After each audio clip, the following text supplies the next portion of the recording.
Hello traders, Gary Wagner here, just about 11:15 in Honolulu, 5:15 in New York. It is Wednesday, 27th day of March 2019, and this is the daily report for gold and silver. Lower pricing across the board in the precious metals, actually lower pricing across the board in equities, both moving in tandem to the downside. Dollar is providing some real headwinds today. We'll talk about that in a second. But first, let's take a look at pricing.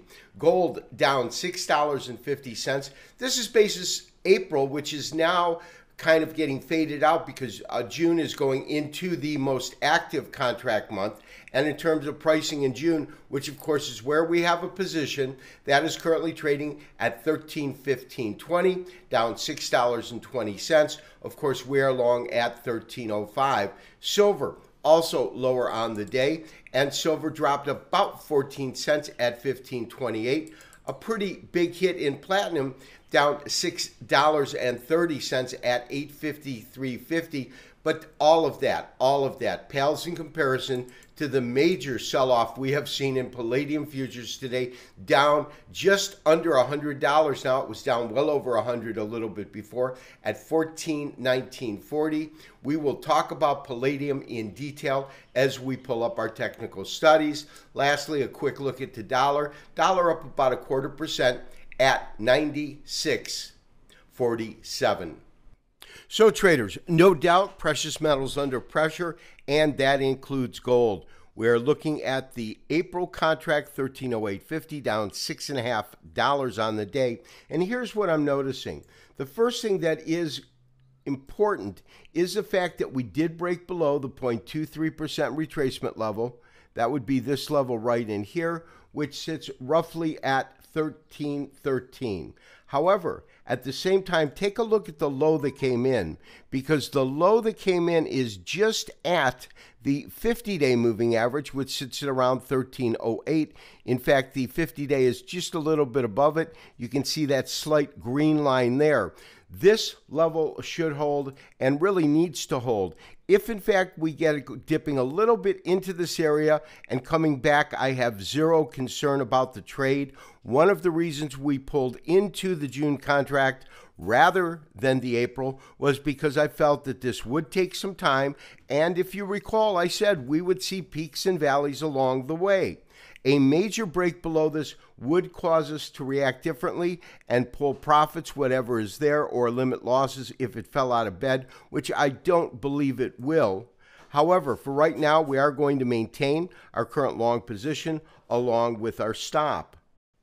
And traders, we can see even clearer the fact that when we look at our 50-day moving average, we actually closed above that in the June contract right here, because we have the 50-day about $1.50 below that price point. So I still believe that we should see this market move up. However, all bets would be off if we had a hard break below this average.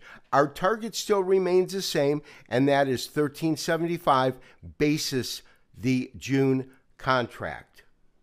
And traders, of course, this would not be a report of the precious metals without including palladium today, a dramatic fall, about $100. You can see that on this daily candlestick chart. We have one large red candle right in here.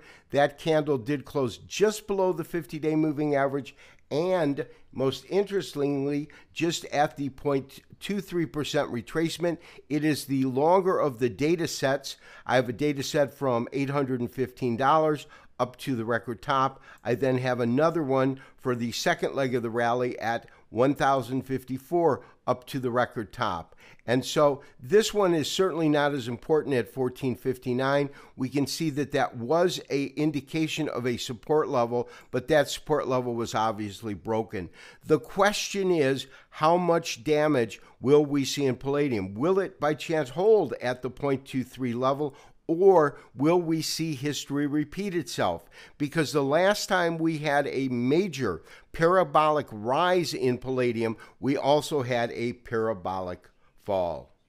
And traders, to illustrate that, I've gone ahead and pulled up an extremely long-term monthly chart of palladium. Each candlestick represents a month. Back in 1998-99, we had this incredible rally because I remember palladium really being at about $100 per ounce, and it rose to about $1,000, and that was a 3-year time period. But look at this. Following this historic rise, and it pretty much was parabolic, we definitely saw the market fall parabolic back to the prices that it started at. And so my question now becomes, will we see more of the same? Because on a fundamental basis, the major use for palladium is in catalytic converters. And now that the price of palladium and platinum are so out of sync, meaning you've got a huge difference with platinum right now sitting at $850 roughly, could we see this market fall on a bed and plunge as the two metals kind of come into alignment? It is certainly something to think about. I'm not convinced the selling is over. I don't know if we'll see a similar scenario to what we saw back in 2000 through 2003, but it is certainly something that we want to watch carefully. This has been Gary Wagner, wishing you, as always, good trading. We will talk to you tomorrow for another daily update and review. Bye-bye.